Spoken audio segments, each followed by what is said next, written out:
Well, I'm grateful of this opportunity to explain the work of Mombasa Mission and also for the support and prayers of all who were interested and communicated so warmly to me while I was away, before and after. I went with Pastor James Gudgeon. He is the man who founded this mission, and I'm going to give you a little bit of the history. And I travelled with him for 2 weeks, and I had my eyes opened, and I hope to open your eyes tonight, but also to warm your heart. So let's make a start. I can get the clicker. Right, so just an overview, tell you a little about the history. I want to distinguish between the work of the mission and the work of the church. The two are distinct. The mission does lots of activities, they're wonderful, but some of them are social and caring and compassionate in nature. There's a spiritual objective, and then there is the work of the church. That's why I put the colours differently. And then we will have some points for prayer, and then I'd like to finish with a challenge. Why do I give you a report in this way? Well, it's biblical. When Paul and Barnabas travelled on one of their missionary journeys, they gathered the church together and they reported all that God had done through them and how he had opened the door of faith to the Gentiles. So we try and take a precedent for everything we do, and that's what we're about tonight. Where is Kenya? Quick geography lesson. East Africa. It's surrounded by 5 other nations: Somalia, Ethiopia. You see South Sudan, and then in the south you see Tanzania. It's pretty close to the equator, which means it gets light at 6 in the morning and gets dark at 6 in the evening. It's a hot country all year round. 2 seasons of rain, or there should be, but there hasn't been one now for 6 months. It's very dry, and the area where the mission is right down on the coast, 20 miles inland, and in the southeast tip. So literally where that line comes out of Kenya, it's down the coast from Mombasa. Even though it's called Mombasa Mission, it's nowhere near Mombasa, but Mombasa is a lot easier to pronounce than Mwangulu, which is where the mission actually is located, and Mombasa Mission has a bit more of a ring to it. It's 2 hours up the road, so we're 20 minutes inland, 20 minutes from the border with Tanzania. So there's a more detailed map. There's Mombasa up the coast. If you come down the coast, you see a little town called Ukunda. We'll come back to that. And then you see Mwangulu, not so easy to pronounce, in the district of the delightfully named Lunga Lunga. And that's where the mission is. The history is fascinating. Just quickly, James and Elsie Gudgeon, who we have some remarkable connections to as a church, and various people here, they know them. Graham Tutor used to teach James in Sunday school. He, on his own confession, was a tearaway as a teenager, but the Lord found him and turned him round, and he met Elsie. They got married, and on their honeymoon they went out to Kenya, 2006, and they spoke to his grandfather, who some of you know of, John Gudgeon, no longer with us, and they said, "Where should we worship?" And so he looked up the only church he could find, which happened to be in Mombasa, the second city, Nairobi first, Mombasa second. And the person he made a connection to was Pastor Dalmas. And the very Sunday morning of their honeymoon, they couldn't find the church. They were in a taxi. The church is in a slum, in a back street, and they nearly never got there until they turned a corner and found these people meeting in a courtyard. That was Pastor Dalmas, and he was very instrumental in James and Elsie going to Mombasa eventually. Initially, they felt such a burden to help this man. The people were so poor.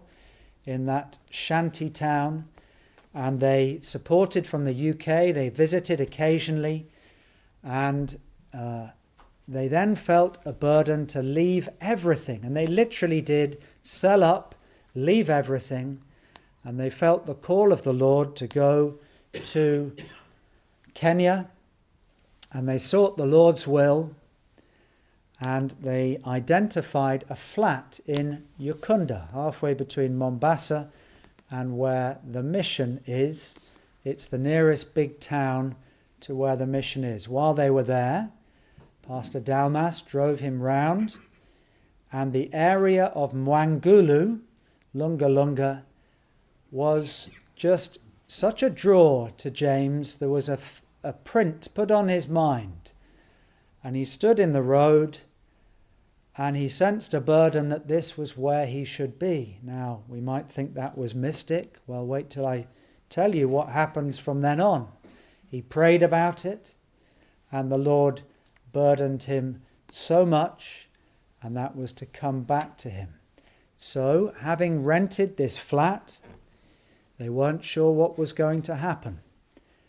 But suddenly they were introduced to a man who said there is a piece of land available. Never normally is land sold to outsiders, particularly in rural areas, but the very piece of land was on the location that some years before Pastor Dalmas had showed James, and that sealing in his heart that this was where he should be. They bought the land, £10,000 for 7 acres, and here's James and Elsie on their honeymoon. And then there's Pastor Dalmas, who he met on the honeymoon. And the years went by, 2006 to 2013-14. They sold up. By that stage, they had 5 children. And there they are at Heathrow, all their bags packed. Imagine that, selling up everything to move to a country that you hardly know. And this is Ukunda. The bit circled in red is a tower block owned by a man which I met, who was an introduction from Pastor Dalmas. And that's where James and Elsie would live for 2.5 years while the beginnings of the mission were being progressed. So that's the piece of land, bottom left, 7 acres, scrubland, nothing there at all. Would you give up everything to go to a blank sheet of scrubland? Well, James and Elsie did. And it was quite a while before they'd built their first mud hut, which James lived in during the week, and then commuted back an hour away, back to Ukunda, where his wife and children were at the weekend. So a very small beginning. James saw the opportunity. This was where the Lord would have him. And I think history has shown that's where the Lord would have him. The uncertainty had been taken away. So you take the mission forward all the way through to 2022. By then, most of the mission buildings had been built. A church had been formed. They had cleared the land. They were doing evangelism. James and Elsie's prayers were answered, and they had another couple join them in 2018, 6 years ago, Sam and Hannah Kingham. This is Sam here. Those at home won't see the pointer, but Sam and Hannah on the left, and then James is the slightly shorter one next to Sam, and Elsie to the right with their children between them. At that time, Sam and Hannah had 2, and I think if I can count them rightly, Elsie and James had 7 children. They now have 8. So they came to join them, 2 couples working closely together.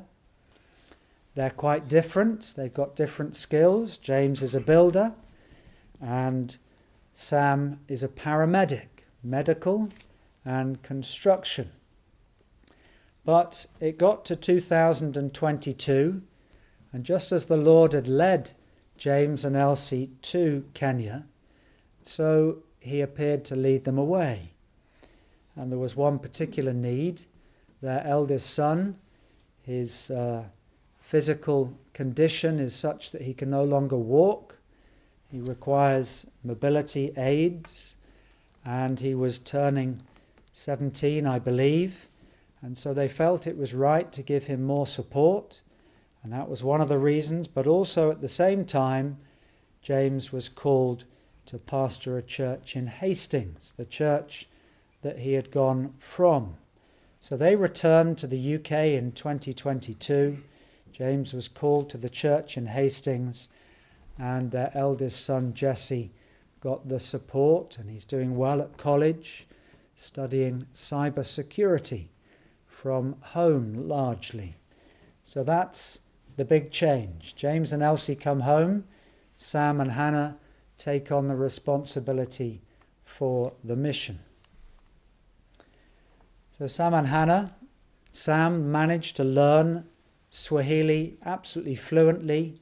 The locals say he's perfect in his use of the language. He's able to preach without an interpreter. They collect the children, they work together. The two teachers are Sam and Hannah. There's no one else teaching in the Sunday school yet. So Sam preaches in Swahili. You can also see the ministry on sermon audio, which, as it happens as a church, we help them with the funding of that. Sam then teaches the Bible class, which includes adults and those over 13. That's about 120.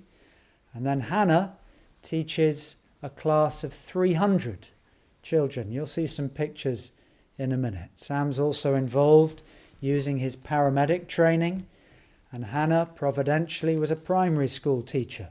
So you see the Lord has gathered 4 people with different skills and brought them to his place at his time. Sam and Hannah now have 3 children. You can see Josiah and Nathan there, and now there's a little one, Kezia, as well. So here's some pictures of rural life in Mwangulu. There's no water in taps. You go and collect your water every day. Where Sam and Hannah live does have taps, but that's water drawn from big storage tanks or underground storage tanks. But most of the people, they go and collect their water from the dam, 6:30 in the morning and 5:30 in the evening. A biblical picture, the woman at the well. Well, that's what these children are doing. They get these jerry cans and they go down to the dam. The water they bring back is the water that they will wash in and cook in, and then they do the same in the evening. We know some of these children, they're Sunday school children, and they come to the mission. How do you cook? 3 stones, a pot in the middle, and a fire underneath. That's the kitchen. If you live in a mud hut, that is your kitchen. What's our kitchens like at home? How do you make your meal? You get the maize, usually the father's job. You get a pole, you turn it in this thing, and you turn it from maize into maize flour. And the staple diet that everybody eats is called ungali. It's a bit like wallpaper paste. It's not particularly flavorful, but they absolutely devour it, and that's the daily occupation. You have one big meal with a plate of ungali and maybe some vegetables and maybe, unlikely, some meat. This is a boy of 7. He's a shepherd. Couple of oxen. He made his own yoke. I watched him sharpen the pieces of wood to put in because the other one had broken. He's about to go off to the dam to get some water for the oxen. Those oxen will also plough the field, and if they suspect that the rain is coming, they will put the maize in the ground and it will germinate very rapidly, and you'll have a crop within 3 months typically. But if it doesn't rain, you have nothing, and you may not have much to eat apart from fruit trees, mangoes and maybe cashews in that area. So this is now moving more towards the mission. There was a main road built towards the mission but the main road hasn't been connected to the mission. It's about 3/4 of a mile. So while we were there, James took it on to try and repair the road and to try and make sure that when the rains come and the road gets washed away, it wouldn't happen so easily. So here's Sam. This was a very biblical picture. 7 in the morning, the rumour of work goes around the villages rapidly, and 50 men come and think they can get a day's work. So he writes down the names. There was 4 days of work while we were there, and James worked out he needed so many people each day, and the rest are sent away.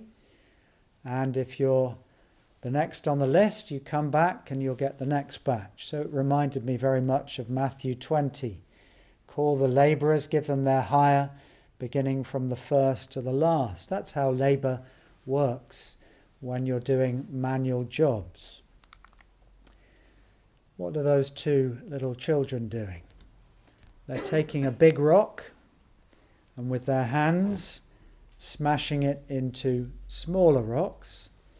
And they know, because this is the way James has built the mission, that he will buy a bucket of stones, and he will buy them from the areas just around the mission, and that helps them to have a little bit of money. But these children had been making that pile of stones for about a week, knowing that they would be bought, and that would help to be the substrate underneath the concrete that was being made. That's how hard and difficult it is. And the children work with their mothers, knowing that that's one way to make a little bit of income. Here they are digging out the road. This road was put down 4 years ago. Big rocks, smaller rocks, and shingle on the top. But when the rains come, because it's on a slope, it all gets washed away. So the plan is to concrete. Sam told me today that they've now done half the road since we came back. So that's road repairs. How do you get the water for the concrete? Well, the women, they get paid too. That bucket on their head, I could hardly lift it. But they put it straight on their head with a little cloth or something as just some insulation for your head. And there they go. They must have gone backwards and forwards to the dam 6 or 8 times each. And then the men would mix the concrete by hand, and that's how the work gets done. That's a good day's work for a man and a woman in that area. Water is scarce, so they collect water off all the roofs, lots of tanks, and then, you may remember the pictures from a few years ago, there's 100,000 litres of storage underground, which they've now built. When it does rain, it rains rapidly, and the tanks can fill up. But I looked at this tank, that one is virtually empty and the other one is empty, and so that's a mark that they're going to have to go into water rationing at the mission. Another thing that they're involved in is medical aid. Sam uses his paramedic skills. He doesn't do what you would call sort of medicine as such. It's first aid, it's diagnostic, quite a lot of skin conditions on the children, on their heads, scabies, malnutrition, and he will give them topical creams. Medicine's pretty cheap, and so he can hand that out fairly easily. This girl, the mother had ignored her for a week. She said she had a pain, and he looked at the arm and said, that's broken. He put it in a sling. The mother would have just left the child. Parenting issues in Kenya, in rural areas, the parents would rather eat a meal than the children. If there's not enough food to go round, the parents will take the food. That was a common thing that we found. If children get injured, the parents aren't so concerned because they're not working, they're not productive. And so that lady's mother there had to be cajoled slightly in order that she should have care. Food aid. There are currently 100 families that are supported with maize. If they didn't have that maize, they would be very malnourished. There are 3 workers at the mission that have this as their responsibility to go out and take it to the villages. This family here on the left, have been coming to Sunday school right from the very beginning. They're literally in the field next door, and you'll see a book that's translated. It's Jonathan Edwards' Sinners in the Hands of an Angry God, which has been translated into Swahili. And the older children, the girl in the pink shirt and the girl holding the book and the girl at the back, they can all read and write because they've been sponsored to secondary education. The children below are a next door neighbour that were there. The little boy there, he's 5. He looks after 5 cows. That's his job. He doesn't go to school. There's the food aid going out. That sack of maize is 90 kilos. That will feed probably 20 families for a week, and then it will be replenished. Some families come to the mission. Here is Michael taking the sack out and then spooning it out in a very poor village that I went to with him. So that's all about the mission.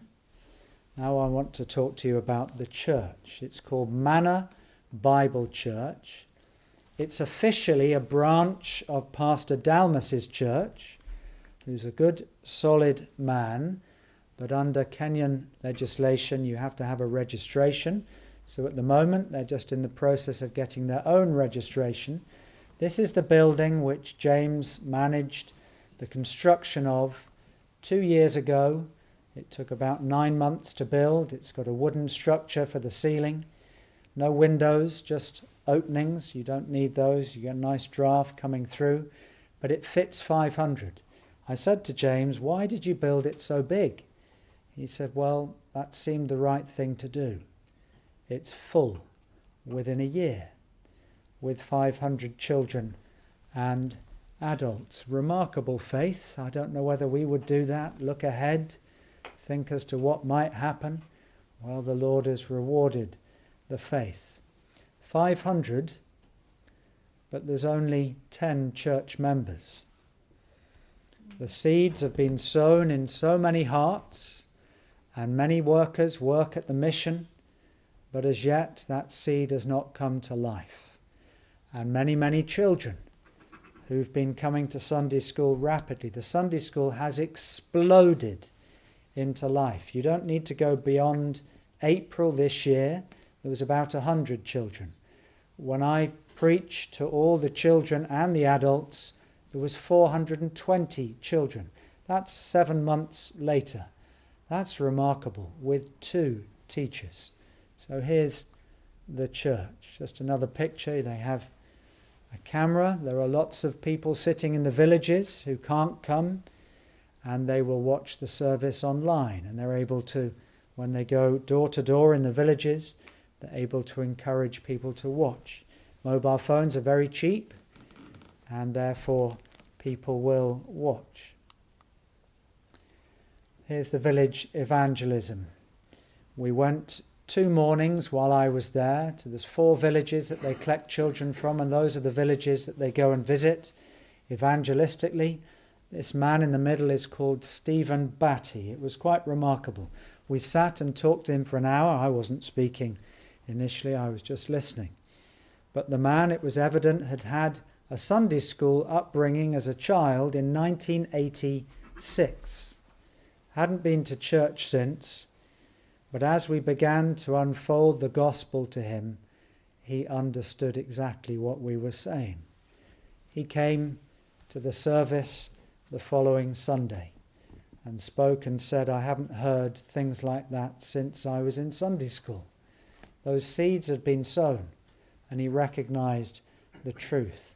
Wherever we went on the 2 mornings, the second morning they got me to speak, and every single homestead, they put the chairs out under the tree, they welcome you, you can speak openly. What we tried to do was to differentiate ourselves from the various prophets in the villages that take money off people, make promises which never come to anything, and the sort of pseudo-pastors that there are there. The people in churches have a terrible reputation in the area for extracting money and making promises and mixing what they do with witchcraft. And so the very first thing that they have to do is explain, we believe in the Bible. We haven't come to take your money. We've come here because we're concerned about your soul. And we've come to have a conversation. And all of the homesteads we went to, they welcomed us. It's an area where Islam and Christianity seem to merge. I don't know how that's possible. But there are sort of mixed up beliefs coming from them and from tribal superstitions. So we had a conference while we were there. And there's a pastor on the left, Pastor Michael Maurer. He's been to the UK. We know him. He's actually been to this church, to the Jude conference. He's a pastor in Nairobi. Some of you might have heard of a man called Keith Underhill, who was church planting for many years. That first church has now got 4 smaller pioneer works, and he's now the pastor in one of them. And then the man in the middle, he said to me, I've never met you before, but I've heard of you. He said, but you don't know about me. There are charismatics, and I was an extreme charismatic. I did all of it. He said, and I saw through it all, the Lord opened my eyes, and I left a church with hundreds of people and started all over again. He's in Mombasa, Nairobi, Mombasa. His church is just 40 now, but he started again. He's a very fervent evangelist, and he spoke extremely well. Both of them did at the conference, and there's Sam on the right. So how do you cook for 500 people? Well, you cook on a fire like that. That was the pot of rice, and then you serve it out. There's the ungali, not rice, it was ungali, and then the bean soup, and they managed to serve 500 people in about 45 minutes. Quite remarkable what you can do with a fire and 2 big pots. Now the Sunday school work, and I'm sure this will be of great interest. So Saturday afternoon they meet as a church. There's about 20 that come to a prayer meeting to pray for the work. Sunday morning at 7:30 there are only 2 people that can drive, and they have 2 minibuses. They go to the 4 villages, Mwamsefu, Maledi, Manna and Karansi, which is the local village, and they are collecting children for 2.5 hours in the 2 minibuses. While the children are waiting, they get fed and they watch some Bible stories on a screen. The Sunday school then starts at about 10:15. Each minibus has had 30 to 40 children in. I counted 152 came out. There was only 16 seats. Not sure it follows all the UK protocols, but they drive very carefully. And then the children are divided into just the 2 groups, under 13, over 13. They get given a take-home sheet, and the take-home sheet is like a page of A4 with the lesson. And we heard again and again the children read the lesson to the parents because the parents can't read. It's wonderful to see how that worked.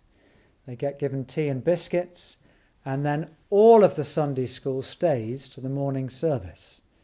So Sam, having done 6 pickups in the minibus, taken the adult Bible class, then preaches to 500. And that's not easy when you've got children 3 and adults. Then he does 6 take-homes, and his other colleague does 6. And he generally finishes at about 3:30. And he said to me, I feel quite tired at 3:30, and I do generally have a nap. I felt for him. This is the registration. It's amazingly slick. They have sheets for each village. You can see it all colour-coded and the ticks. A sheet for the month, and the children are ticked off. Quite remarkable. There's 420 that came, but like here, they've got many, many more on the wider list. They don't come every week. Sometimes they could have up to 600-700 names at any one time. The children get ticked off, and then they get fed this thing called pink porridge. It's kind of a millet. I tasted it and it was disgustingly sugary sweet, and the children can't get enough of it. So that's what they get fed when they arrive at the mission, and while they're settling them down over those 2 hours until all the pickups have been done. So here's on the left some of the Sunday school. That's Hannah. She doesn't know Swahili so well. She's reasonable, but she uses Mama Angel there to translate for her, and the children's behavior was remarkably good.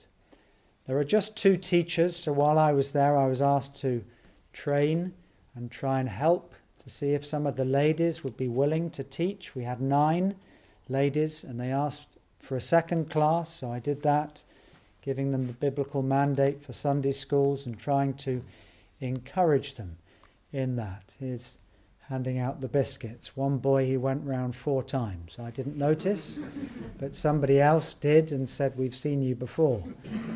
He was so crafty, he went outside the building, jumped through the window, and did it 4 times before I noticed. So this is the pickup, or the take-home. It's quite a remarkable operation. It sort of works. They don't have anybody watching for safety. They just hoot and sort of turn around, but the children manage to get home. During the week, they've constructed this amazing outdoor playground made of wood and palm leaves for the roof. And so in order to engage with the children a bit more after school, they go and collect on 3 different afternoons, and they let the children come for 2 hours and to play, and they love it. It's not easy because the children fight if they come from rival villages. So they're learning that you must only collect children from one village on one day. But that's lovely to see how they're seeking to engage with the children midweek. They've been running out of space, so they've been having to make more benches, which they make by hand. You see Sam and Hannah's 2 boys, Josiah and Nathan, helping, or at least watching, making the benches. This was remarkable because you've got so many illiterate adults. They have a device, it costs about £1, where you can play the Bible in Swahili. That screen at the top is solar powered. So you'll see here, this is a lady called Mama Rebecca. She's a church member. She can't read, she can't write. Her husband has died. She lives on her own in a single mud hut. But right at the bottom of the screen you'll see the solar charger and the little device. And that's how she reads the Word of God, or rather it's read to her. Very clever little gadget. That's the weekly cleaning team. They have problems cleaning the chapel too. For a while they had to pay the ladies to do it, because in their culture everything gets paid for, and they've over time taught them that maybe some voluntary activity would be a good thing. So these 2 ladies now clean on a rota, just like we have here. So prayer points. Well, there is a great need for spiritual rain. It's such a challenging area. The poverty, the rurality, the lack of education, and so much seed has been scattered spiritually, but there is a need for the rains to come. Sam preaches so well, Hannah teaches lessons so clearly, and yet there's so much mixed understanding about sin and the gospel, but the Lord will answer. The Lord who's brought this mission by faith, I'm sure he will bless. So we pray for spiritual rains and also for physical rains at the moment, that then the fruit would come literally and also spiritually. There are many that work at the mission. They've been there for 5, 6, 7 years, yet they've not yet professed faith. There's a desperate need for more Sunday school teachers. The village evangelism, I think, is a very powerful tool Again, that may well take time. Sam and Hannah need so much wisdom. Imagine bringing up 3 little children.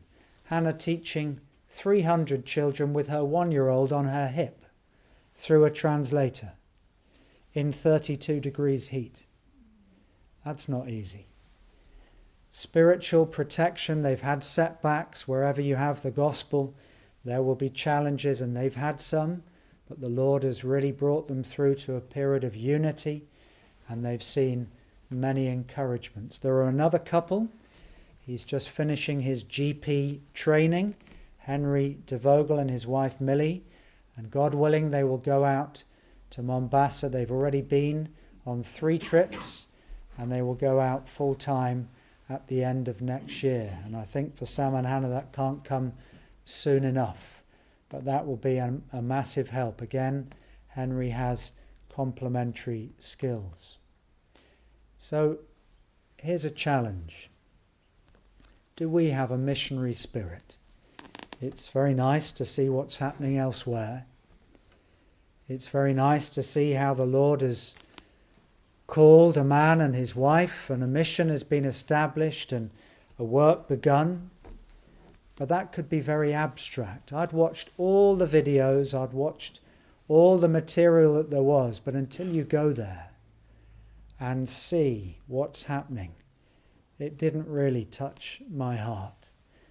So what's Christ's motive? We read the scripture earlier. When he saw the multitudes, we have multitudes in Bedford. We need to be moved with compassion as Christ was. His motive should be our motive. He had a mission. That's why Christ came, and he sent others into that mission. He said the labourers were few. So there's a challenge for us. Are we labouring? There is a great door which has been opened. What a vast opportunity. I think the mission probably has had 2,000 people through its doors, people that know what they're about, people that have worked, people that have heard the gospel. Well, we too have a great door opened for us. Is our mindset the same as Christ's?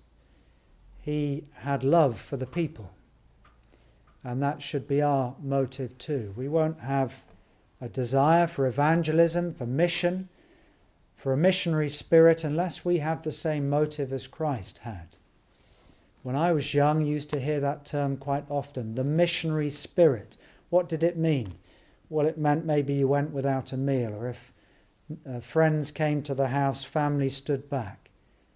But what does the missionary spirit mean in Mombasa? It meant for James and Elsie to give up everything. Are we willing to do that? We may not have to do that. But isn't that a challenge to us personally? What several couples have been willing to do, what about us? Now, the Lord needs to call us, but he would call us to be missionaries where we are and where we can be. We should have that same missionary mindset, that same missionary motive, and the mission that Christ has called us to. Well, I'm going to pause there. I'm going to ask if Femi would come and pray, particularly for the mission, and then we'll have our closing hymn. And I propose that if you wish to ask any questions at the end of the meeting, you're very welcome to ask.